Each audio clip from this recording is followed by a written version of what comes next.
عليكم ورحمة الله وبركاته.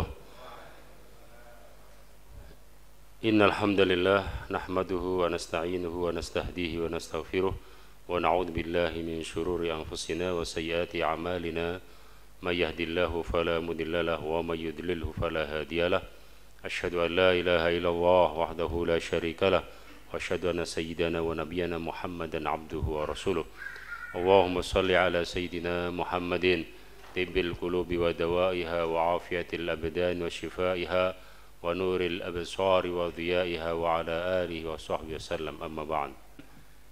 Pengajian kitab Maraqil Ubudiyah Syarah Bidayatil Hidayah tentang tata kelola hati, bagaimana kita mengatur hati kita, bagaimana kita mengelola, memanage ya hati kita supaya dekat dengan mengenal sedekat-dekatnya dengan Allah Subhanahu wa taala dan dengan Rasulullah sallallahu alaihi wasallam.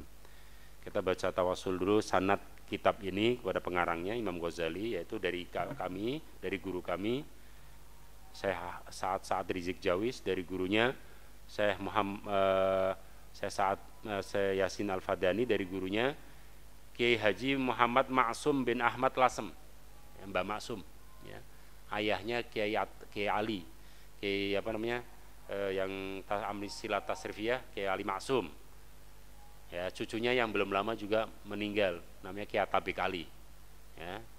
Kiai Tabik Ali itu anak Subaningrum tuh menantunya, salah satu menantunya itu kakak kelas saya di Al-Azhar dulu, Gus Gofur, Dr. Abdul Ghafur Maimun, putranya Mbah Maimun Zubair. Jadi putranya Mbah Maimun namanya Dr. Abdul Ghafur Maimun, jurusannya tafsir, beliau nikah dengan putrinya Kiai Tabik Ali ya, Neng Nadia. Jadi kerapiak dengan itu memang ada hubungan secara sanad dan juga hubungan secara kekeluargaan dan besanan ya.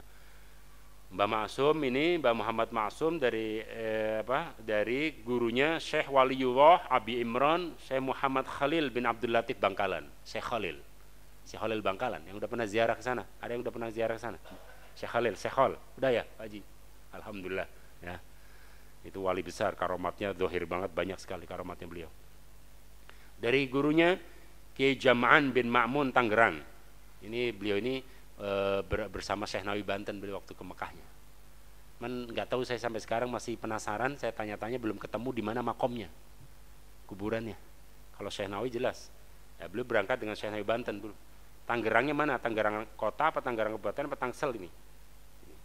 Punya anak namanya Ki Abdul Razak. Ya, jadi Ki Abdul Razak bin Jam'an bin Ma'mun At-Tanggerani Al-Bantani Al-Jawi gitu. Di kitabnya begitu. Nah, di Tangerang ini, dari sini Tangerang gitu. Ini nggak main-main, ini tanah ini berkah, insya Allah banyak walinya. Amin. Ya. Ini dari Syekh Nawawi Banten. Dari gurunya Syekh Abdul Somad Palembang. Dari gurunya Sayyid Abdurrahman bin Mustafa Al-Idrus. Dari gurunya Al-Habib Abdullah bin Salim Al-Basri. Dari gurunya Al-Imam Muhammad bin Abdul Ula Al-Babili. Dari gurunya Al-Imam Sulaiman bin Abdul Daim Al-Babili. Dari gurunya Muhammad Amin. Dari gurunya Al-Imam Muhammad bin Isa An-Najjar. Dari gurunya Imam Jalaluddin bin Al-Mulaqin atau bin Al-Mulaqan. Dari gurunya Abi Ishaq Ibrahim At-Tunuhi. Dari gurunya Imam Sulaiman bin Hamzah. Dari gurunya Imam Umar bin Karam Ad-Dinawari. Dari gurunya Imam Abdul Khaliq bin Ahad bin Abdul Qadir bin Yusuf. Dari Imam Ghazali. Tuh, jadi nomor berapa tuh? 1, 2, 3, 4, 5, 6, 7, 8, 9, 10, 11, 12, 13, 14, 15, 16, 17, 18, 19. Jadi sampai ke Imam Ghazali 20 orang, 20 guru, 20 rawi ya, 20 perawi. Mudah-mudahan dengan keberkahan sanad ini semua, niat baik kita, kehajat kita, cita-cita kita, keinginan kita semuanya ya dimudahkan oleh Allah, diwujudkan oleh Allah SWT. Anak-anak kita jadikan anak yang soleh dan solehah, cucu-cucu kita jadi soleh dan solehah, bermanfaat, amin ya rabbal alamin. Yang punya penyakit disembuhkan penyakitnya oleh Allah, yang punya hutang diselesaikan sama Allah SWT, amin ya rabbal alamin.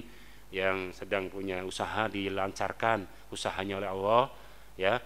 Yang sedang sakit sekarang di rumah sakit ya, atau di rumah yang sedang isolasi mandiri dan semuanya, mudah-mudahan Allah SWT dengan keberkahan sanad kitab ini nih, sampai Imam Ghazali wali besar, mudah-mudahan semua ya disembuhkan oleh Allah SWT. Kita semuanya ya yang masih hidup ini diberikan keberkahan dalam hidup, amin dalam umur kita, ilmu kita, kehidupan kita, ekonomi kita, semuanya ilmu kita bermanfaat ya, dan mudah-mudahan nanti apabila kita meninggal mendapat syafaatul udma dari Rasulullah SAW, husnul khatimah, amin ya rabbal alamin. Sirril Fatihah. A'udzubillahi minasyaitonir rajim. Bismillahirrahmanirrahim. Alhamdulillahirabbil alamin. Arrahmanirrahim. Maliki yaumiddin. Iyyaka na'budu wa iyyaka nasta'in. Ihdinas siratal mustaqim. Siratal ladzina an'amta 'alaihim ghairil maghdubi 'alaihim waladdallin. Qala al-mu'allif rahimahullah wa nafa'ana bi ulumi fid dharain amin. Maratibu tullabil ilm. Derajat orang yang ngaji. Jadi orang yang ngaji ini ada derajatnya, ada tingkatannya. Ada macam-macam Pak niatnya ya. Pertama kata Imam Ghazali ini dan penjelasannya oleh Syekh Nawawi Banten. Wa'lam, ketahuilah, ayyuhal muridu li talabil ilm, wahai orang yang ngaji ilmu agama ya. Annan nasa fi talabil ilmi ala salasati ahwalin. Manusia atau orang yang menuntut ilmu, yang ngaji itu ada 3 macam, ada 3 model. Pertama, rajulun talabal ilma liyatakhidahu zadahu ilal ma'ad ail akhirah. Orang yang menuntut ilmu karena mencari keridhaan Allah. Nah, niatnya mencari keridhaan Allah, bukan dunia, tapi akhirat yang dia cari. Orang yang seperti itu ya, walam yaqsud bihi illa wajhallah wa daral akhirah. Ngaji niatnya cuman mencari ya ridhonya Allah dan akhirat, pahala surga dari Allah Subhanahu wa taala. Fahadar rajul, maka orang yang seperti ini minal faizina, orang yang bejo. Bejo? Bejo atau bejo enggak? Beruntung. Bejo ya. Bejo itu enggak ada sekolahnya Pak. Mohon maaf ya, ada yang cuman ya belum dokter, ya mantri biasa, pasiennya dari pagi di kampung saya ada, dari pagi Pak. Dari sebelum subuh udah antri itu mau daftar sampai maghrib. Dia belum spesialis. Enggak jauh dari rumahnya dia spesialis. Tapi 10 pun enggak ada dalam satu hari. Siapa yang ngatur ini? Ada sekolah nasib enggak? Enggak ada sekolah nasib. Ada lulusan SR. Ya, SR atau SMP. Itu jadi atasannya, bawahannya profesor. Ada. Ya, saya nggak sebutkan tuh. Ya, semuanya Allah yang ngatur ya. Jadi orang yang itu namanya bejo Pak. Bejo itu orang beruntung ya, nasibnya baik. Ya, mudah-mudahan kita semua diberikan keberuntungan dari Allah SWT. Amin ya rabbal alamin, dunia dan akhirat ya. Fahadar rajul, orang yang mencari ilmu karena hanya menginginkan ridhonya Allah, maka dia akan beruntung Pak, dunia akhirat. Ai annajina min adzabillahi ta'ala allahiqina bil khair. Orang yang seperti itu maka dia akan selamat dari siksaan Allah Subhanahu wa taala. Wa alamatu alimil akhirah salasatun. Tanda-tanda ciri dari ulama akhirat itu, jadi ada ulama dunia, ada ulama akhirat. Ulama akhirat kata Imam Ghazali, ini bukan kata saya. Imam Ghazali mengatakan bahwa ciri-ciri ulama akhirat, dan juga Syekh Nawawi Banten menjelaskan ini, itu ada 3. Pertama, adamu thalabid dunya bil ilm. Ilmunya tidak dijadikan alat untuk mengeruk kekayaan. Ya, memperalat ilmunya, menjual ilmu agamanya untuk dunianya. Yastaruna ya, thamanan qalila bi ahdillahi thamanan qalila. Mereka menjual ya, agama Allah, menjual ilmu agama dengan harga yang sangat murah, pakai tarif gitu, kayak taksi gitu. Itu kiai saya, kalau kiai saya itu marah banget itu. Kamu bukan santri saya kalau menarif kayak gitu. Kalau mau ngundang saya DP 5 juta, undang maulid saya DP dulu 5 juta. Ini salah satu contohnya kata Imam Ghazali. Berat Pak jadi kiai. Ya, ini ada mana? Bukan kata saya, ini kata Syekh Nawawi Banten. Ya, maaf. Salah satu cirinya begitu. Ya. Kalau nggak dikasih DP nggak datang. Gitu. Ya.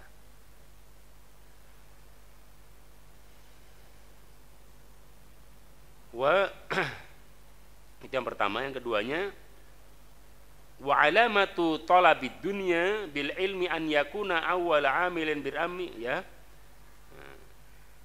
Jadi tidak mencari tadi, ya, dunia dengan ilmunya. Wa kaunu qasdi bil istighal bil ulumi naila sa'adatil akhirah, yang dia inginkan hanya kehidupan akhirat, pahala dari Allah Subhanahu wa taala, ya. Makanya itulah doanya Syekh Abdul Qadir Jailani. Ketika selesai zikir, beliau membaca itu. Makanya kita kalau yang mengamalkan tarekat ada sanadnya, tarekat Qadiriyah Naqsyabandiyah itu setelah selesai la ilaha illallah dengan keras itu, la ilaha illallah, la ilaha illallah, setiap habis salat 165, ya, la ilaha illallah, la ilaha illallah, itu 165. Kemudian Naqsyabandiyahnya Allah, lafzul jalalah mufrad gitu, Allah ini, tapi di dalam hati, di dada sebelah kiri itu 1000 kali. Nah, ini dengan duduk yang bersilang dari duduk tawaruk sholat ini kayak Abah Hanum itu. Ke kiri di sini nanti ada 7. Nah, ini sebelah kiri ini nanti Allah 1000 kali. Gitu. Nanti setelah selesai baru baca doanya Syekh Abdul Qadir itu. Apa itu? Allahumma anta maksudi wa ridhaka matlubi a'tini mahabbataka wa ma'rifataka. Artinya Masya Allah, indah banget. Ya Allah, ya Tuhan kami, keridhoanmu adalah tujuan kami, harapan kami. Allahumma anta maksudi wa ridhaka, dan keridhoanmu adalah dambaan kami, keinginan kami. A'tini mahabbataka wa ma'rifataka, berikanlah kepada kami ma'rifat kepadamu dan mahabbah, cinta kepadamu, ya Arhamar Rahimin. Kita baca bareng-bareng. Bismillahirrahmanirrahim. Allahumma anta maksudi waridhaka matlubi a'tini mahabbataka wa ma'rifataka birahmatika ya Arhamar Rahimin, ya. Itu jadi habis zikir baca itu. Kemudian yang kedua,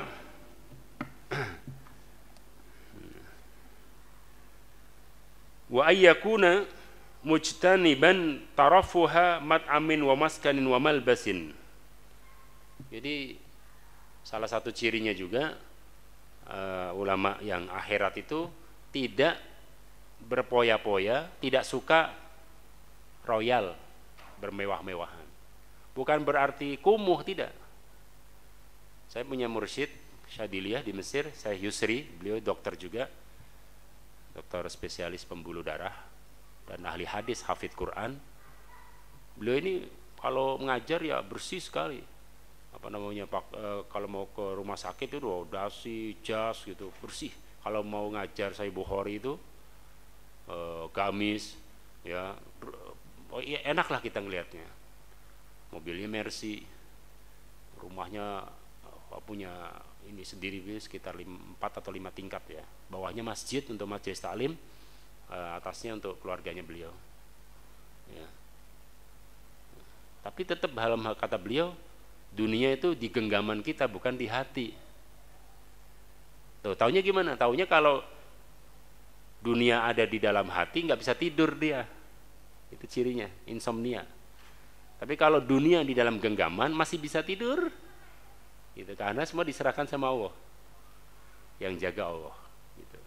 Al-Imam Abul Hasan Asy-Syadzili kaya, Pak, kaya raya, banyak tanahnya, tapi waliullah. Jadi kaya jadi wali ada, miskin jadi wali ada, semuanya ada, semua ada contohnya. Itu nggak usah khawatir mau kaya mau miskin mau ini, pokoknya semuanya bisa, ya. Jadi Allah tidak menutup rahmatnya kepada semua orang, bisa. Terus katanya kita harus zuhud terus gini. Iya, zuhud bukan berarti kita tidak milih dunia, karena kita melewatin dunia, gitu. Tapi seimbang, ya. Jangan dijadikan dia, jadi kita kegila-gilaan dengan dunia, itu maksudnya yang dilarang itu kegila-gilaan dengan dunia.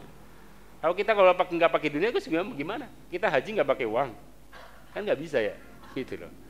Jadi jadikanlah itu semuanya sebagai wasilah untuk, ya, menghadap Allah Subhanahu wa taala, gitu. Ya, kita punya uang untuk kurban, untuk akikah, untuk kurban untuk wakaf, untuk punya uang untuk, ya kan, kelebihan uang untuk renovasi masjid, untuk uang untuk anak yatim piatu. Ini nanti Muharram Asyura, jangan lupa santunan anak yatim. Gitu. Ya, Ramadan ada fakir miskin, zakat, ya gitulah ya. Jadi semuanya ada ibadahnya. Jadi kalau orang yang ulama yang akhirat itu dia menjauhkan diri. Rasulullah itu kalau mau pakaian atau mau apa yang paling mahal ya bisa. Tapi kalau Rasulullah untuk diri sendiri ambil yang sederhana, tapi untuk orang lain ambil yang paling bagus gitu. Kalau Rasul gitu. Pernah lagi duduk itu Rasulullah dikasih baju bagus dari Yaman. Terus ada sahabat, ya Rasulullah bajunya bagus banget ya gitu. Kata Rasulullah, ente pengen ya gitu. Tahu aja dia ya gitu. Rasul kan nggak bisa nolak gitu. Sahabat, kamu itu bisa aja. Rasul kan orang nggak bisa nolak gitu, kata sahabat ya, kata Sayyidina Umar. Kata Rasul biarin. Nah, beliau ke kamar ganti baju dikasih gitu. Kalau bapak gitu bisa nggak? Wah ini kenang-kenangan ini, enak aja loh gitu. Ya Pak ya, enak aja loh ini, susah dapetnya ini dari impor punya ini barang gitu. Ya.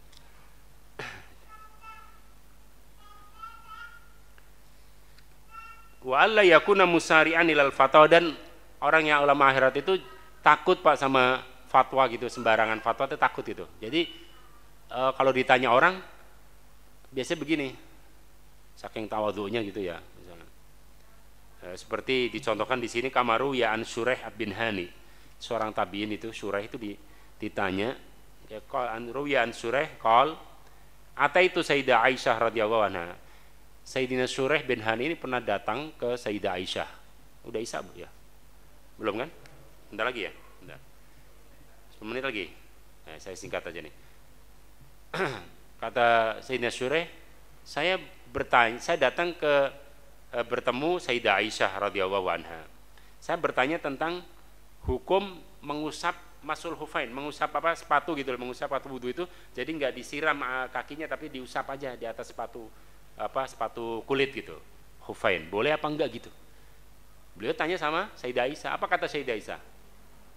Qalat alaika bi Sayyidina Ali bin Abi Thalib, jangan tanya saya kalau masalah fikih, tanya sama Sayyidina Ali, kata Sayyidah Aisyah. Tuh sahabat begitu Pak. Kalau kita semua dijawab menurut saya semua. Bukan menurut Allah, menurut Rasulullah gitu, enggak, menurut saya. Imam Malik itu ditanya sekitar 43 pertanyaan, yang dijawab cuman berapa gitu, sisanya nggak dijawab. Kata beliau, saya belum tahu ini, wallahu a'lam katanya. Sekarang semua dijawab, ada 50 pertanyaan semua dijawab itu, menurut saya itu boleh, menurut saya. Kalau sahabat takut itu, ya kan, lo salah fatwa bisa bahaya Pak, menyesatkan orang loh, salah fatwa. Iya. Fas'alhu fa innahu kana yusafiru ma'a Rasulillah sallallahu alaihi wasallam fas'alna. Kamu tanya apa ke Sayyidina Ali, karena beliau pernah mempraktekkan mengusap sepatu itu waktu beliau pergi bersama Rasulullah SAW. Kalau saya belum pernah gitu, kata saya. Jadi semua udah ada ahlinya. Wa kama ruwiya an Sa'ad bin Hisham bin Amir annahu ata ibn Abbas yasan witri Rasulillah, sebagaimana Hisham ya bin Amir datang ke Abdullah bin Abbas. Abdullah bin Abbas ini sepupunya Nabi. Ya bin Amir Rasulillah, wahai sepupunya Nabi, saya ingin bertanya tentang gimana sih witir, sholat witirnya Nabi itu gimana? Setelah Isya atau sebelum subuh? Gitu. Qala man qala Aisyah Fatihah. Kalau ini mah saya nggak tahu katanya. Kan saya nggak, kalau malam saya nggak tahu, saya nggak nemenin Rasulullah. Yang nemenin kan istrinya Nabi, Sayyidah Aisyah. Kamu tanya ke Sayyidah Aisyah langsung, gimana witirnya Rasulullah gitu. Ya, gitu Pak ya. Jadi ada semuanya, udah ada ahlinya. Kayak misalnya tentang fikih perempuan, itu kan, itu ahlinya almarhumah itu Profesor Dr. Huzaimah tuh, guru dosen kami itu. Itu memang khusus karena beliau emang ini wanita yang ini pertama kali dari Indonesia loh. Ya, umurnya 77. Ya, 77 tahun. Insyaallah. Ya mudah-mudahan Allah SWT ya menjadikan ilmu beliau amal jariah ya, yang beliau nikmati di kuburnya, amin ya rabbal alamin, pertemukan dengan Rasulullah SAW, amin. Jadi tanya pada ahlinya, jangan sembarangan orang. Kemudian Kama ruwiya Imran bin Hattan qala sa'altu Aisyah anil harir. Pernah ada Imran bin Hattan tanya kepada Sayyidah Aisyah tentang hukum pakai ini apa? Sutra untuk laki-laki gimana? Pakai baju sutra full gitu. Gimana? Boleh enggak? Kalau itu mah tanya aja ke Abdullah bin Umar, kata Sayyidah Aisyah. Itu beliau ininya ahlinya gitu. Akhirnya tanya pada Abdullah bin Umar, kata putranya Umar bin Khattab, Sayyidina Umar bin Khattab, kata beliau, saya pernah mendengar Rasulullah sallallahu alaihi wasallam bersabda, innama yalbasul harira fid dunya man la khalaqa lahu fil akhirah. Sesungguhnya laki-laki yang memakai sutra penuh ya di dunia, maka itulah orang yang tidak berakhlak dan nanti tidak akan dipakaikan sutra di akhirat, di surga nanti. Jadi sesuatu yang nanti diharamkan di dunia ini Pak bagi kita, nanti dihalalkan di akhirat nanti. Apa namanya, homer itu kan haram kita, tapi nanti di surga gitu.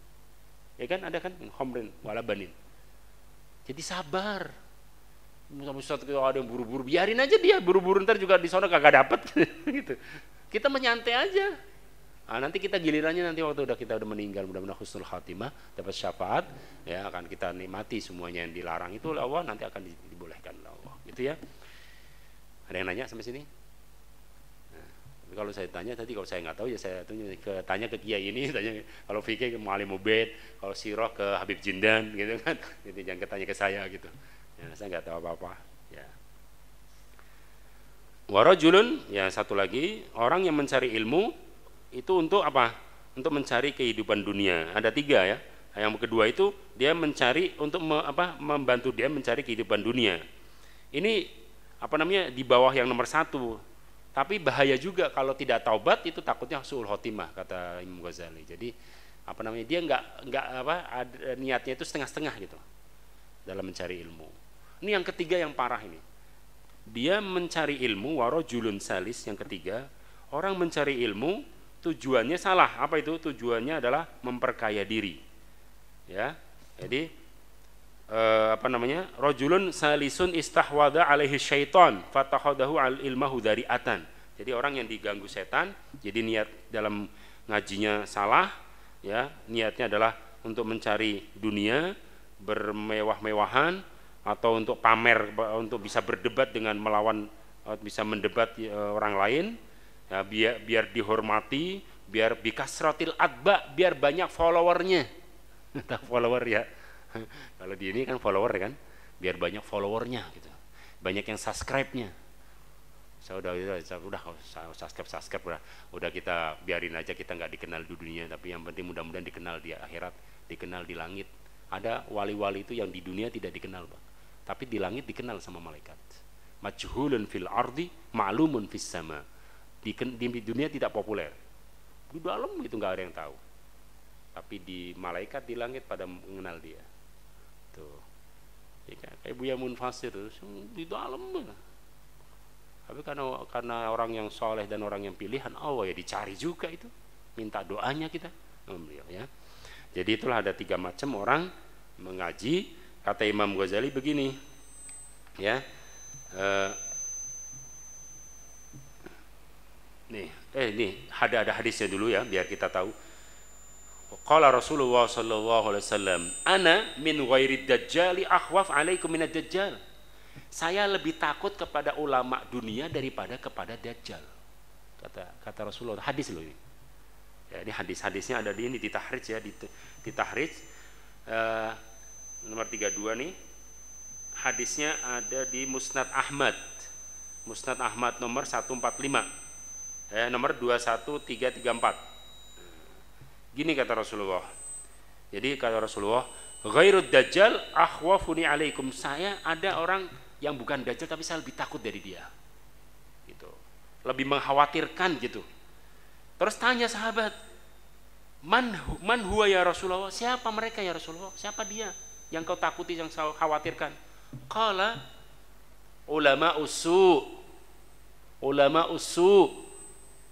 Ulama yang ulama dunia. Aduh, ngeri Pak ya. Tuh. Ini hadis Musnad Ahmad. Ya, bisa dicek tuh nomornya 21334. Kalau qultu ya Rasulullah, ma hadzal ladzi ghairu dajjal akhwafu ala ummati qala aimatun mudhillin. Siapa sih yang kau khawatirkan dari apa namanya dari apa lebih dari dajjal itu? Kan bukannya dajjal yang mudah. Kata beliau adalah aimatun mudhillun, para apa aimah itu para imam, para ulama yang mudhillun, yang menyesatkan orang lain. Kalau untuk sendiri, makanya saya takut ya kalau kalau kita sendiri mungkin kita yang nanggung sama Allah. Kalau saya ngajarin salah, Bapak ikut salah semua gara-gara saya. Mohon maaf ya Pak ya kalau Bu, kalau Bunda ada yang saya keliru, mohon dimaafkan ya. Dialaskan. Adzan ya? Ada yang mau bertanya? Itu ya. Jadi inna dalam hadis lain, inna ahwafa ma akhafu ala ummati kullu munafikin alimil lisan. Yang saya takutkan dari umatku adalah orang munafik yang pintar ngomong, alimil lisan, pintar bersilat lidah, berkilah gitu, ya. Pintar dia apa namanya apa sih itu, berdebat, pintar ini berlogika, tapi rasional gitu. Ya. Mudah-mudahan kita semua apa namanya diselamatkan oleh Allah Subhanahu wa taala dari niat yang buruk dalam ngaji ini. Bahwa kita ngaji ini semuanya niatnya karena Allah Subhanahu wa taala. Ayo kita perbaiki niat kita. Mungkin kemarin-kemarin ada yang niat belajar biar apa namanya dikenal orang, biar bisa ngelawan debat orang gitu ya. Itu dihilangkan semua. Ayo kita perbaiki melalui kitab ini. Kata Imam Ghazali, kalau Anda pengen selamat, perbaikilah niatmu, niat belajar, niat ngaji. Ya seperti ini adalah untuk mencari keridhaan Allah ya. Nawaitu thalabal ilmi li ridho illahi ta'ala ya. Ayo kita baca bareng-bareng bismillahirrahmanirrahim. Nawaitu thalabal ilmi ibtigha'a mardhatillah. Ya Allah, aku berniat mencari ilmu agama ini karena mengharap ridhomu. Nah, gitu ya kan, enak ya. Enak, kitanya itu enak, jadi nggak kecewa Pak. Kalau kita misalnya ini ya nggak kecewa, kita niatnya. Nah kalau niatnya saya pengen kuliah di UIN karena untuk sarjana S1 misalnya ini gitu, apa saya sarjana ekonomi misalnya, taunya nggak jadi ekonom, taunya nggak kerja, terus susah ngelamar di sana sini ditolakin semua. Kecewa nggak kalau niatnya untuk nyari kerja? Apa kalau ya Allah saya mau kuliah ini untuk menambah ilmu, untuk menghilangkan kebodohan, untuk bermanfaat, ya mencari kerjamu, enak nggak? Enak. Nanti kalau misalnya nggak dapat di sini, dapat di sini, alhamdulillah dapat. Kalau belum dapat juga dia nggak kecewa. Kenapa? Karena niatnya bukan itu. Nanti Allah pasti akan carikan yang terbaik. Gitu. Ya, amin ya rabbal alamin. Siril Fatihah. Bismillahirrahmanirrahim. Alhamdulillahirabbil alamin arrahmanirrahim maliki yaumiddin. Iyyaka na'budu wa iyyaka nasta'in. Shiratal mustaqim shiratal ladzina an'amta. Tutup dengan kafaratul majlis. Subhanakallahumma wa bihamdika asyhadu an la ilaha illa anta astaghfiruka wa atubu ilaik. Wa sallallahu ala sayyidina Muhammadin wa ala alihi wasallam. Wassalamualaikum warahmatullahi wabarakatuh.